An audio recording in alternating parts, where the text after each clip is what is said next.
Chantal est une bonne pour se rappeler des événements que d'autres voudraient plutôt oublier, mais c'est bizarre qu'elle ne discute pas de ses propres incidents.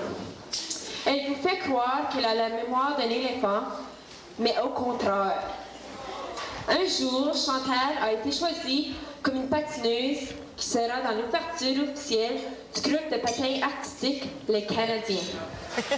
T'en rappelles-tu, Chantal?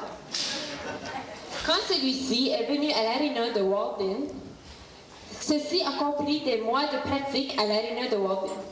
Arrive le grand jour. Ceci sera enfin la chance à Chantal d'être la prochaine Dorothy Hamilton.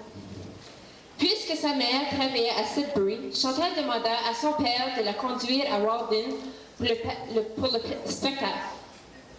Elle arrive à l'aréna pour s'habiller avec le troupe tout en prenant son temps. Elle jappait avec tout le monde, rien la pressait. Tout à coup, elle y pense. Elle avait oublié ses patins à Saint-Charles. C'est merci à son oncle Daniel qui a eu le courage de défoncer par une fenêtre dans la résidence de Monsieur et Madame Lafleur pour aller chercher ses patins et pour faire du 140 km tout le long que Chantal a pu faire son spectacle en temps. Une autre fois, Chantal fut choisie pour une compétition de public speaking. Donc, les finalistes se rendraient au Sault Sainte-Marie. La famille Lafleur arrive à leur chambre de motel le soir avant la compétition. Ils sortent le bagage de leur auto quand soudainement Chantal leur demande « Où est ma valise? »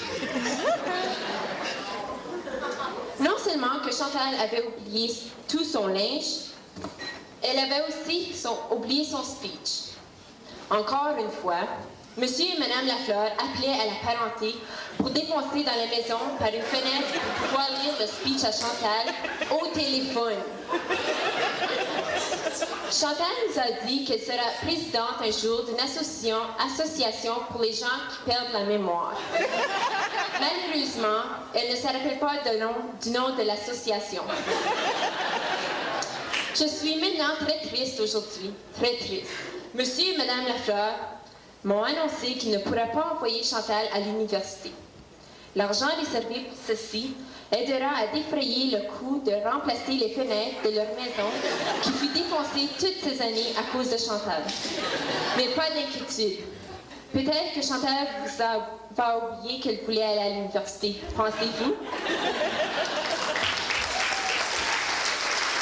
How is that, Chantal? Stéphane had a passion for wild critters. When he was 10, he was a collector of at least 35 slimy, wiggly, creeping snakes, live of course. He also had 20 croaking, bulging frogs.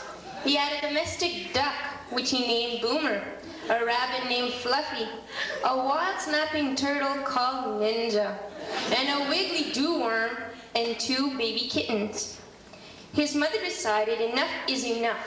Stéphane had to, on his mother's demand, release the snake back to the wild, the frogs back to the swamp. The duck was caught by a fox. Okay. The rabbit ran away. The turtle released to his natural habitat. The kittens he drowned one by one, thinking he was giving them swimming lessons. The dew-worms he ate. Stéphane loved to swim during the summer holidays. One day, he went swimming in the hot sun for the entire day. Needless to say, he was waterlogged, burnt by the sun like a lobster. He was so waterlogged, the only intelligent thing he could say for 3 days was, wah, wah, glue, glue, blue, blue, blue, blue, blue, boom. His parents thought he had liquidated and fried his brain. Stéphane has a personal conversation in the bathroom step. He loves to talk to himself, but most of all, to the huge mop of hair he had. He would master each strand of hair one by one. The hair blower exploded. The moose can jammed. the hairspray evaporated. Now I give you the new look, short hair, debonair, Monsieur Stéphane Lapensée as our master of ceremonies. Love, Mom.